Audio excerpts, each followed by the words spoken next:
Now let's talk about the sprayer. Your sprayer should have come with an aluminum boom, 3 nozzles, and a tank. To assemble the boom, apply the white Teflon tape to the threaded joints. Turn the joints or use a wrench to tighten the parts together and check for nozzle alignment. Do not make them too tight or you may damage the threads. Notice how the handle and trigger are at an angle to the nozzles. This will allow the boom to be held over the row as you are walking along the side. Attach the pump handle firmly to the sprayer. Connect the boom to the coupler from the backpack sprayer. Fill the sprayer with water. Then pump the handle to build pressure and check for leaks. If the nozzles are leaking, check that the nozzles are sitting flat against the base and make sure that the square knobs on the joints are tight. You may also need to replace the black caps that hold the nozzle. Locate the page in your notebook that says Sprayer Assembly Check and Practice Page.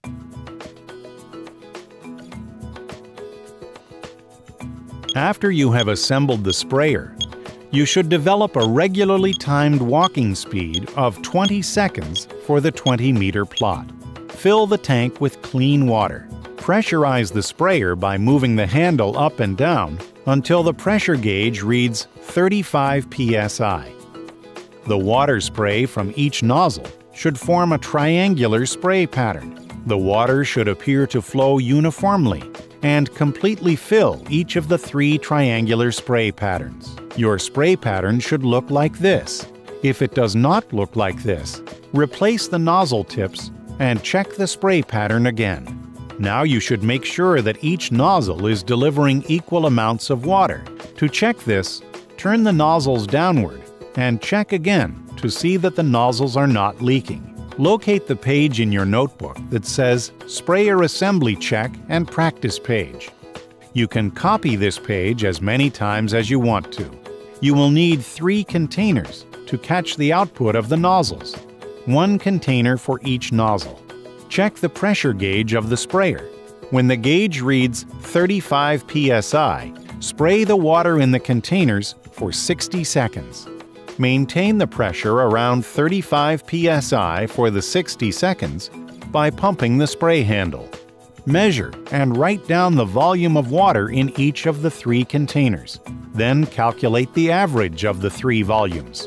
A nozzle is acceptable if it is within 5% of the average volume you measured. The calculated average should be 500 milliliters per minute.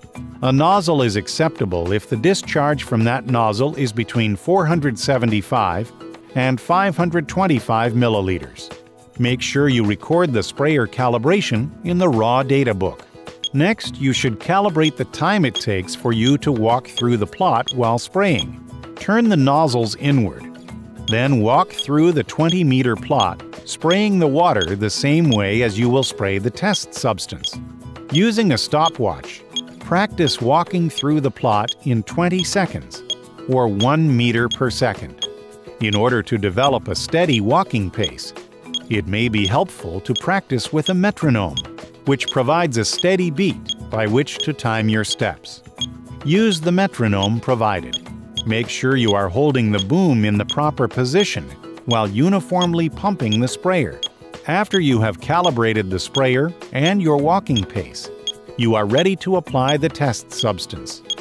Record the sprayer calibration in your raw data book. Assembling and calibrating your sprayer may take a long period of time to complete. It is recommended that you calibrate the sprayer with water a few days before your first application, so that you become familiar with the process. Then you should make the official calibration just before your first application. Use only clean water throughout the entire calibration process. Do not use the pesticide.